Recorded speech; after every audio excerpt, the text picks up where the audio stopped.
Magician deck that I took to locals. I got first place. I went undefeated. I killed everybody except for the mirror match where I lost one game. So without further ado, let's begin. I basically set up the magicians because pretty much everything is staple, and I'll get to the spice in a second. But basically, you want to run 3 of everything: 3 harmonizing, 3 purple poison, 3 black fang, 3 iris, 3 skull corbat, and 3 wisdom eye.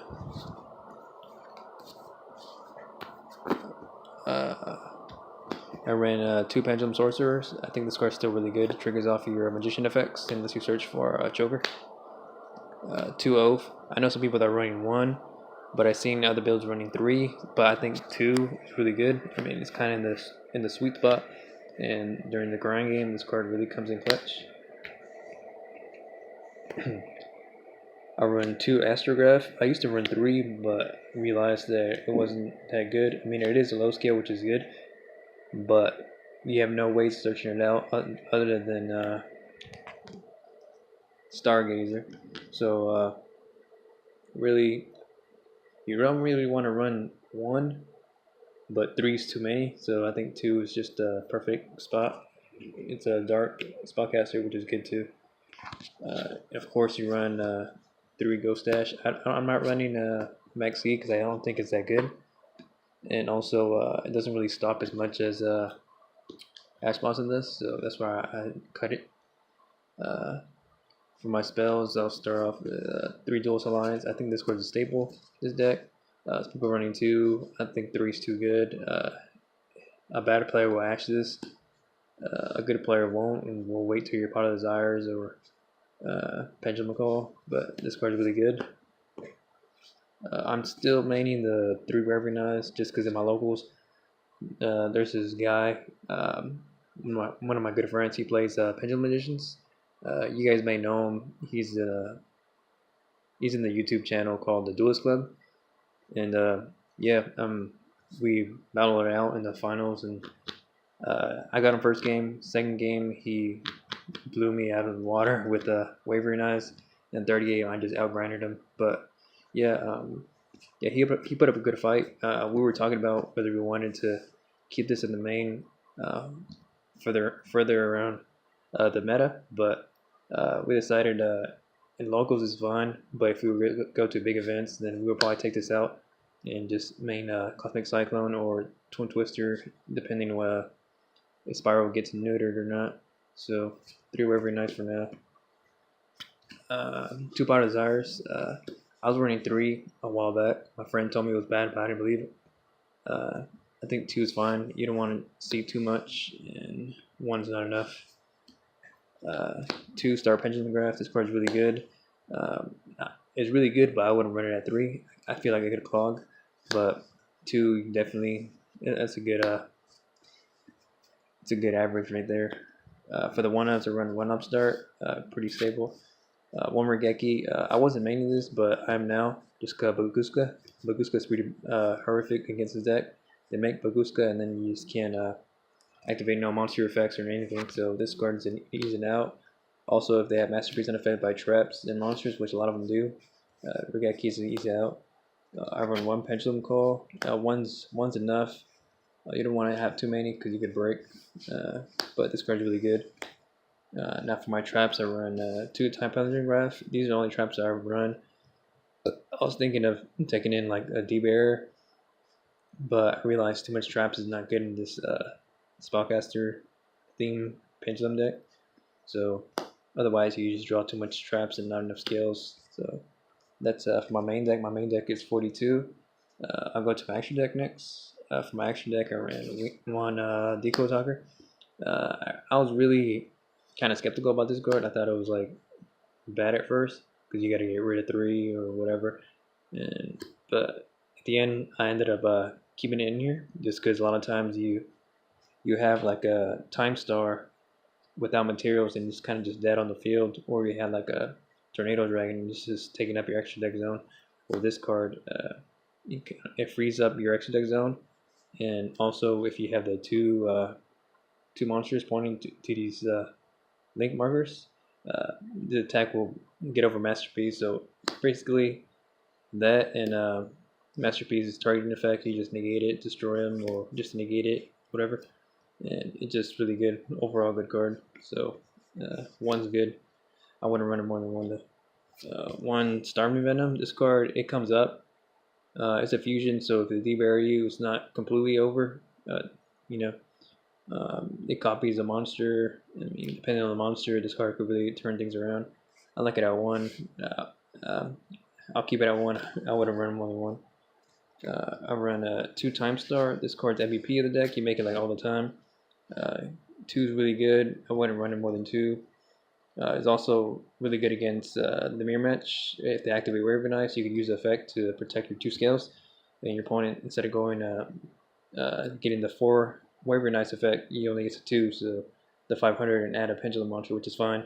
You know, it kind of just protects you, and it's just a really good card. Like, this is like extra insurance, basically. One new addition that I added to this deck is a Baguska. This card wasn't in the original deck that I was running in the beginning. This was kind of post the tournament. I freaking opened this in the pack in the circuit breaker, and I just decided to put it in my deck. But this card's really good. Have an established board and then just summon this guy in defense mode with materials, and it's devastating for your opponent if they can't get over this. So it gives you enough time to stall or whatever we gotta do. So that's why I run 1 Utopia and Utopia Lightning. Obviously these cards are really good. Perform Palette Trap Heat Magician. This card's for tricksters, just for the burn damage. You won't lose it. Abyss Dweller, obviously it's a good card. Castell gets rid of problematic cards. Supreme King, this guy's really good.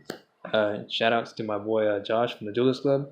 He's the one that told me to leave it in the deck, because at first I was debating whether I wanted to keep it or take it out, and I tried it without it, and then ended up going into games where I couldn't inflict the last damage. And then my opponent would just outgrind me. So this card basically inflicts like a buttload of damage to the field, and it makes those long games short, and those short games like end automatically. So yeah, shout out to Josh from the Duels Club. He convinced me to keep this card in.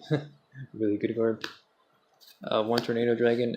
Obviously, no further explanation. You could use it offensively, defensively, get off your double hours effect to search for a time pendulum graph.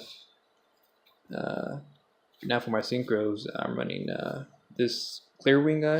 He's basically Regeki for your opponent side of the field. And he also has like a effect damage where if he destroys a monster, your opponent loses life points equal to the original attack. So it's really good.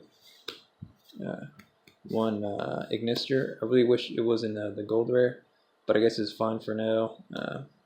This card's really good. I mean, there's a reason why this card's at 1. 1 Omega, just because you can make it easily, and it kind of recycles your stuff. And 1 minus card you got to worry about in your opponent's hand. And that's for that extra deck. That's 15 right there. So now to my side deck. I'll go start off with the Kaiju engine. I run 3 of these, and that's because I run the spell to go with it, the Kaiju Slumber. I run 1 Lancia. I was thinking about bumping up to 2, but I couldn't find enough room for it. But later in the future, if I were to go to a big event, I'll bump it up to 2 because it gets around evenly matched, and it makes it so you don't banish, your opponent doesn't banish any cards. Nobody can banish cards that turn, so it's an easy counter hit. I'm still keeping the 3 Saphion in here just because I hate decks that have floodgates and just they win just by floodgating you. I think it's pretty retarded. So I had a choice whether I wanted to keep this or Denko, and ended up just keeping this because this guy is a body. So even if they do like manage to negate the effect, he's still a body, can't be destroyed by battle or by card effects or whatever. And it's just a +1 if they do like end up like destroying it or anything. And it's also, as opposed to Denko Seka is good on a field of spells and traps that's face down. This, on the other hand, if they got face up anti-spell, face up floodgates, it just shuffles them all back to the deck. Doesn't doesn't destroy them, so it just alleviates the problem of triggering effects that activate when they're sent to the graveyard. That's it for our monsters. My spells are run 2 systems down. I'm still paranoid about Cosmos and ABCs. I mean, I think they're great decks. So, and this deck can have a bad matchup against them, depending how you open up. So I like to keep 2 systems down just because it's 1,000 life points, and basically make your opponents cry. So I'm still keeping the 3 Cosmic Cyclone just because in my locals there's lots of True Draco and lots of Pendulum Magicians. So I think later down in the future, as a lot of pro players are doing, they're just taking these out, swapping them off with Twin Twisters. That's probably what I end up doing in the future. But for the meantime, I'll just stick with the Cyclones. 1 Kaiju Slumber, obviously for the Kaijus. And I'm running 2 D-Bearers, 2, I think that's fine. Yep, and that's my deck profile. Don't forget to comment, like, subscribe for more videos, and tell me what you guys want me to post more about. Do you want me to talk about the meta? You guys want me to do more market watches? You guys more deck profiles? Do you want me to do live duels? Just let me know in the comment section below, and I'm out.